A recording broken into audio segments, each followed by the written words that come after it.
وستفترق هذه الأمة على 73 فرقة كلها في النار إلا واحد.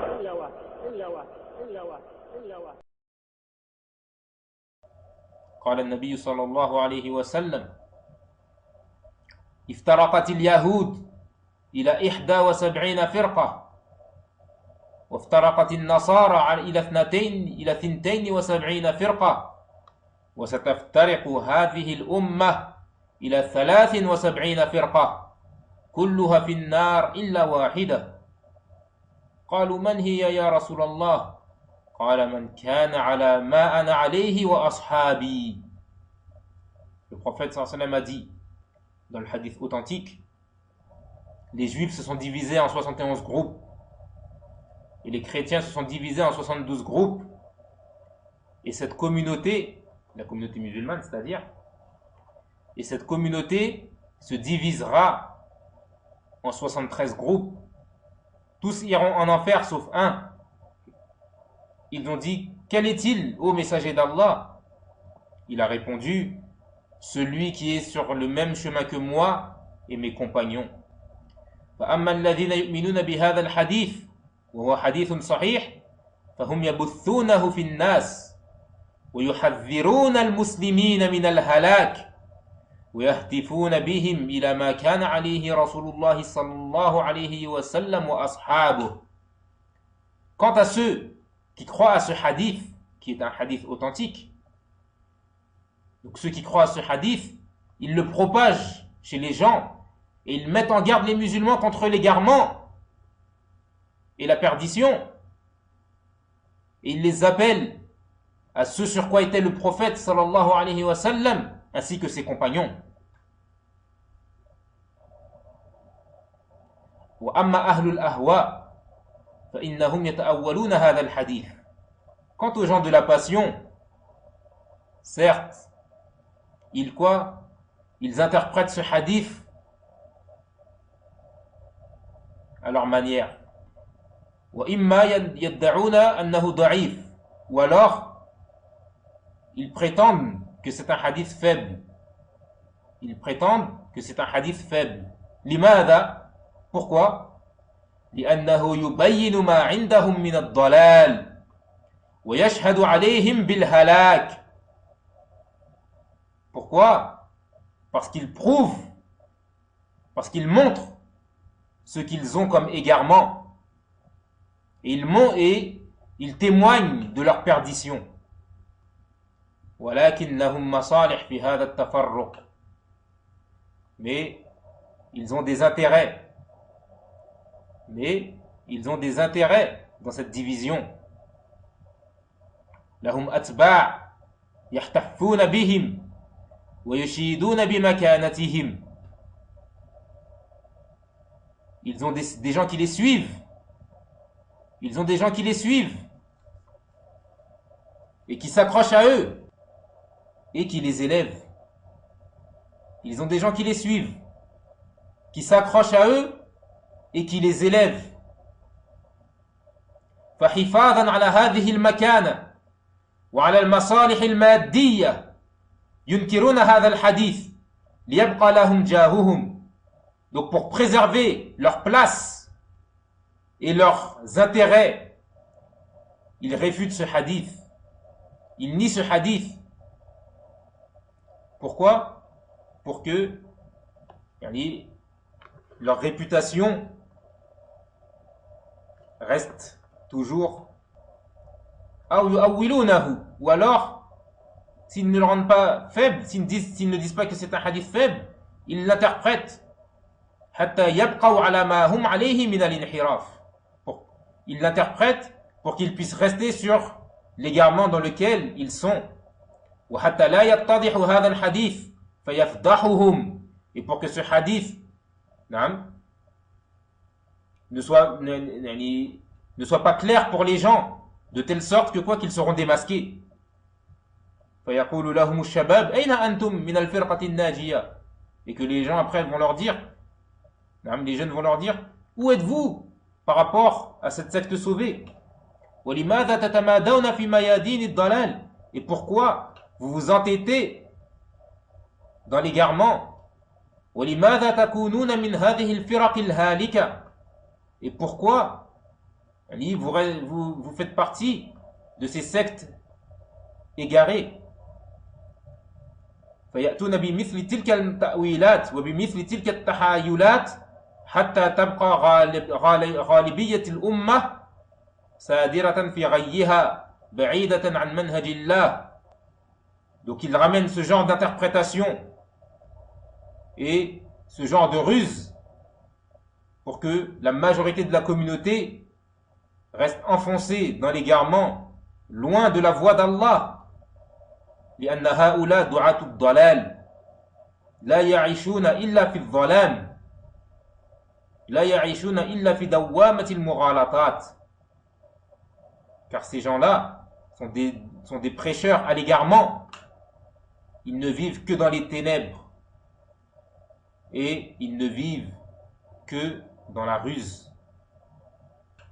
Je rajoute ici, et c'est là-dessus que je vais terminer le cours d'aujourd'hui, je rajoute là-dessus, parmi ces gens-là que le cheikh a cité, celui que l'on nomme Rachid Abu Hudayfa, Rachid de Brest, qui cite ce hadith. Il cite ce hadith, طبعا, il n'a pas osé dire que ce hadith est faible, comme l'ont dit certains parmi les gens qui sont dans des sectes égarées. Mais il l'a interprété à sa manière. Lorsqu'il a dit, en citant ce hadith, il a dit, et cette communauté se divisera en 73 groupes, tous iront en enfer sauf un seul. Lorsque le prophète sallallahu alayhi wa sallam a dit, lorsqu'ils ont interrogé le prophète, quel est-il? Dans une des versions authentiques, le prophète sallallahu alayhi wa sallam a dit, le groupe, el-jama'a. Et Rachid Abu Hudayfa, il a traduit ce hadith et il a dit donc, voilà, que le prophète sallallahu alayhi wa sallam, il a dit, quel est le groupe qui sera sauvé? C'est le groupe. Donc, il faut rester en groupe. Et il a dit également, naam, pour ne pas qu'ils disent ensuite que nous avons enlevé de ses paroles, il a dit également le groupe qui est sur la sunna, le groupe qui se réunit sur quoi? Sur la sunna. Et il a sorti de ce groupe donc qui est sur la sunna, il dit et tout que ce n'est pas donc, yani, il ne faut pas se dire ikhwani, ni tabliri, ni salafi. Donc il a mis les salafis avec les ikhwani et les tabliri. Comme si que les salafis ne font pas partie de ce groupe sauvé.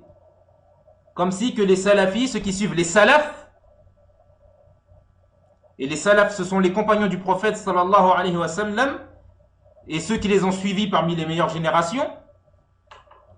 Donc, les salafis ce sont ceux qui suivent les salafs, qui suivent les compagnons du prophète sallallahu alayhi wa sallam. Donc Rachid Abu Hudayfa il dit que le groupe sauvé, c'est le groupe, ceux qui sont en groupe et qui se réunissent sur la sunna. Puis après, il fait sortir de ce groupe qui est sur la sunna les salafis. Taïb. Quelle est la définition de l'jama'a dans ce hadith? Tel que ceci nous a été rapporté parmi les grands imams de l'islam. Abdullah ibn Mas'ud radiyallahu anhu. Vous connaissez Abdullah ibn Mas'ud, le compagnon radiyallahu anhu, sur lesquels les autres compagnons ont dit qu'il était le compagnon qui ressemblait le plus au prophète sallallahu alayhi wa sallam celui qui ressemblait le plus au prophète sallallahu dans le suivi. Abdullah ibn Mas'ud radiyallahu anhu, il a expliqué al-jama'a. Il a dit al-jama'a al-haqqu walau kunta wahdak. Le groupe, c'est pas le nombre. Mais le groupe, c'est quoi? Le groupe, c'est la vérité. Même si tu es tout seul. والجماعة المقصود في هذا الحديث يفسره الرواية أو تفسره الرواية الأخرى ما كان عليه رسول الله صلى الله عليه وسلم وأصحابه. Le groupe dont le prophète صلى الله عليه وسلم il parle dans cette version, c'est le groupe qui a été défini dans l'autre version du hadith. Lorsque le prophète, quand il a été interrogé sur ce groupe sauvé, il a dit, ce sont ceux qui sont sur le même chemin que moi et mes compagnons. Donc le groupe, el-jama'a, ce sont ceux qui sont sur le même chemin que le prophète et les compagnons. Et ce sont eux le groupe sauvé. Taïb. Maintenant, nous demandons à Rachid Abu Hudayfa, est-ce que les salafis, ils sont sur la voie du prophète et des compagnons, radiyallahu anhum, ou bien est-ce qu'ils contredisent la voie du prophète, sallallahu alayhi wa sallam, et des compagnons? Tab'an, on parle d'un vrai salafi. Quelqu'un réellement, il dit, naam, je suis salafi, il a la croyance des salafs et il est sur la voie des salafs. Tab'an, le salafi, c'est celui qui suit les compagnons, radiyallahu anhum, dans la compréhension du din. Et avant cela, il suit le prophète, sallallahu alayhi wa sallam. Là-dessus, il n'y a même pas de question, il n'y a même pas à discuter. Donc les salafis, ce sont ceux qui suivent le prophète, sallallahu alayhi wa sallam, et les compagnons. Ceux qui les ont précédés dans l'islam, parmi les meilleures générations, dont le prophète, sallallahu alayhi wa sallam, a fait les éloges. Donc comment il met les salafis avec les ikhwan et les tablighs? Comment tu mélanges et tu trompes les gens en faisant croire que tout ça, ce sont des nouvelles sectes qui sont apparues? On demande à Rachid Abu Hudayfa, qui a fondé le mouvement salafi? Qui a fondé le mouvement salafi? Nous savons que les Ikhwan, le mouvement des frères musulmans, il a été fondé par Hassan el-Banna, il y a environ un siècle. D'accord? Donc, 13 siècles après le prophète, sallallahu alayhi wa sallam. Donc, c'est clair que les Ikhwan sont dans un égarement et qu'ils ont apporté quelque chose de nouveau dans l'islam. Taïb. On lui demande, qui a fondé le groupe des tablighs? Mohamed Ilyas. Pareillement, il y a environ un siècle. Donc, pareillement, il y a, c'est-à-dire, ce groupe a été fondé, le groupe des tablighs a été fondé 13 siècles après le prophète, sallallahu alayhi wa sallam. Donc, c'est également un groupe innové. Maintenant, nous lui demandons qui a fondé le mouvement salafi, qu'il nous le dise. Celui qui a fondé le mouvement salafi, c'est Allah subhanahu wa ta'ala. Celui qui a fondé le mouvement salafi, c'est Allah. Pourquoi? Parce que le mouvement salafi, c'est de suivre la parole, le livre d'Allah et la sunna du messager d'Allah sallallahu alayhi wa sallam à la compréhension des sahaba radiyallahu anhum et de ceux qui les ont suivis parmi les meilleures générations. C'est ça le mouvement salafi. Et ça, c'est Allah subhanahu wa ta'ala qui nous l'a ordonné dans le Coran et à travers la sunna de son messager. Et je ne vais pas m'attarder à reciter tous les versets et tous les hadiths dans lesquels Allah subhanahu wa ta'ala nous appelle à suivre les compagnons du prophète sallallahu alayhi wa sallam dans la compréhension et l'application de la religion. وكما قال الإمام مالك رحمه الله ما لم يكن يومئذ دينا فليس اليوم دينا. Comme il disait l'imam Malik rahimahullah, ce qui ne faisait pas partie de la religion à leur époque, à l'époque du prophète et des compagnons, ça ne fait pas partie de la religion aujourd'hui. ولا يصلح آخر هذه الأمة إلا ما أصلح أولها. Rien ne pourra réformer les derniers de cette communauté si ce n'est ceux qui a réformé les premiers. Donc, le manhaj salafi ne doit pas être mélangé avec les sectes innovatrices qui sont apparues après la mort du prophète sallallahu alayhi wa sallam. Et s'ils prétendent que le mouvement salafi est un mouvement innové, alors qu'ils citent celui qui l'a innové et qu'ils citent les règles sur lesquelles il a innové ce manhaj et en quoi ce manhaj donc a contredit le Coran et la Sunna et ce sur quoi était le prophète sallallahu alayhi wa sallam et les compagnons du prophète sallallahu alayhi wa sallam. Amma que tu viennes, que tu dises le groupe sauvé c'est le groupe, puis que tu utilises des mots, naam, tu dis que c'est le groupe qui se réunit sur la sunna. Naam, c'est le groupe qui se réunit sur la sunna, la shak. Walakin, est-ce que les gens ont compris réellement la sunna du prophète sallallahu alayhi wa sallam? Et c'est pour cela que le prophète sallallahu alayhi wa sallam, dans l'autre version, il a amené cet ajout pour enlever toute ambiguïté. ceux qui sont sur le même chemin que moi et mes compagnons. Puis tu viens, tu dis, c'est Ahl Sunnati wal Jama'a. Les gens de la Sunna et du groupe. Ahl Sunna wal Jama'a. Tout cela, pourquoi? Pour ne pas utiliser le terme Salafi. Taïb. Aujourd'hui, qui rentre dans Ahl Sunnati wal Jama'a? Qu'ils nous le disent. Si pour lui, les Ikhwan font partie de Ahl Sunnati wal Jama'a, si pour lui, les Tablighs font partie de Ahl Sunnati wal Jama'a, si il dit que les Ash'a'ira font partie de Ahl Sunnati wal Jama'a, si il nous dit que les Maturidiyya font partie de Ahl Sunnati wal Jama'a, si il nous dit que les Murjites font partie de Ahl Sunnati wal Jama'a, et que les Ahbash font partie de Ahl Sunnati wal Jama'a, Idhan, nous lui disons kadhabta, nous lui disons tu as menti. Nous lui disons tu as menti. Car nous allons regarder la croyance des gens de la Sunna et de la Jama'a, la croyance de Ahl Sunnati wal Jama'a, telle qu'elle a été écrite dès les débuts de l'islam, dans les premières générations de l'islam, par les grands imams de l'islam et de la Sunna. Puis on va voir si tous ces groupes et toutes ces sectes marchent sur cette voie-là ou la contredisent. Donc n'utilise pas ce terme-là, puis tu rentres dedans qui tu veux. Ahl Sunnati wal Jama'a, hum as-salafiyun, wa hum ahlul athar, wa hum ahlul hadith. Kullu hadhihi alqabun li ahli sunnati wal Jama'a, wa lil firqati an-najiyya, wa at-ta'ifati al-mansura. Donc, Ahl Sunnati wal Jama'a, réellement, ce sont les salafis, ce sont les gens du hadith, ce sont les gens des traces, ce sont le groupe sauvé, ce sont le groupe victorieux. Toutes ces appellations sont citées par les savants pour désigner le groupe sauvé qui a été cité dans ce hadith. Donc ne viens pas utiliser un terme, puis tu rentres dedans qui tu veux.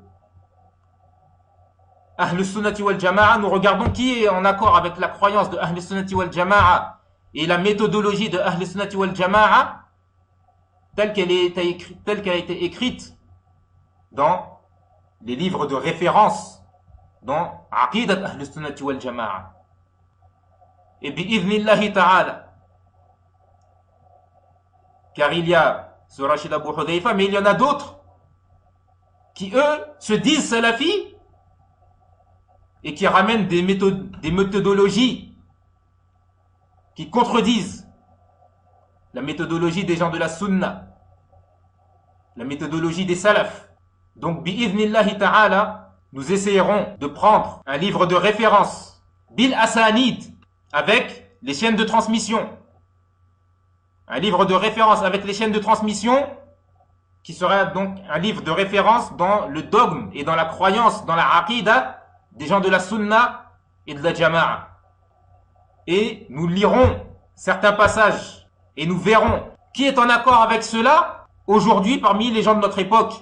Et alors nous saurons que ces gens-là, ce sont eux qui sont Ahl Sunnati wal Jama'ati haqqan, que ce sont eux les vrais gens de la Sunna et du groupe sauvé. Parce que ce sont eux qui suivent réellement la voie du prophète sallallahu alayhi wa sallam et des compagnons, la voie des salafs, la voie de ceux qui nous ont précédés.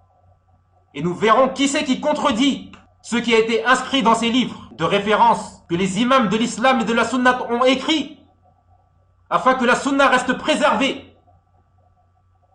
Car malheureusement, aujourd'hui, beaucoup s'apparentent à la Sunna et s'affilient à la Sunna. Et ils détruisent la Sunna de l'intérieur.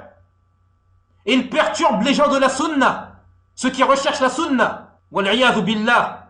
Fabaynana wa baynahum kitab Allah wa sunnatu rasulihi sallallahu alayhi wa sallam wa kutubus salaf. Donc entre eux et nous, il n'y aura rien d'autre que quoi? Que le livre d'Allah et la sunna du prophète sallallahu alayhi wa sallam et les livres des pieux prédécesseurs. C'est ce qui tranchera entre nous. Car ceci commence à bien faire. Wallahi, sakatna tawilan. Nous sommes tus longtemps. Raja'an yarji'u ila rushdihim. En espérant que ces gens-là allaient revenir à la raison. mais ils s'entêtent dans leur égarement, et ils s'entêtent dans la confusion, et ils s'entêtent dans l'ignorance, et ils s'entêtent dans la propagation des ambiguïtés, et ils perturbent la jeunesse musulmane. Lan aqul bi kalami, je ne vais pas rapporter mes paroles. Wa lan aqul bi kalam Cheikh Rabi', et je ne rapporterai pas les paroles de Cheikh Rabi'. Même si pour nous, la parole de Cheikh Rabi', jusqu'au jour d'aujourd'hui, nous n'avons pas vu Cheikh Rabi' contredire la voix des salafs. Lakin, pour ne pas soulever de polémique, nous ne rapporterons pas la parole de Cheikh Rabi' ou bien de Cheikh Al-Fawzan ou des savants contemporains. Nous rapporterons ce qui a été inscrit dans les livres avant que toutes ces divergences que nous voyons aujourd'hui apparaissent. Afin que quoi? Afin que la vérité soit claire pour celui qui la recherche. À travers le livre d'Allah, la sunna du prophète et les livres des salafs. Et nous verrons qui est sur la vérité et qui est sur un chemin qui contredit la vérité. نسأل الله عز وجل أن يرينا الحق حقا ويرزقنا اتباعه ويرينا الباطل باطلا ويرزقنا اجتنابه ولا يجعله ملتبسا علينا فنضل ونسأل الله عز وجل أن يوفقنا لما يحب ويرضى وأن يعصمنا من الفتن ما ظهر منها وما بطن والحمد لله رب العالمين. وستفترق هذه الأمة على 73 فرقة كلها في النار إلا واحد.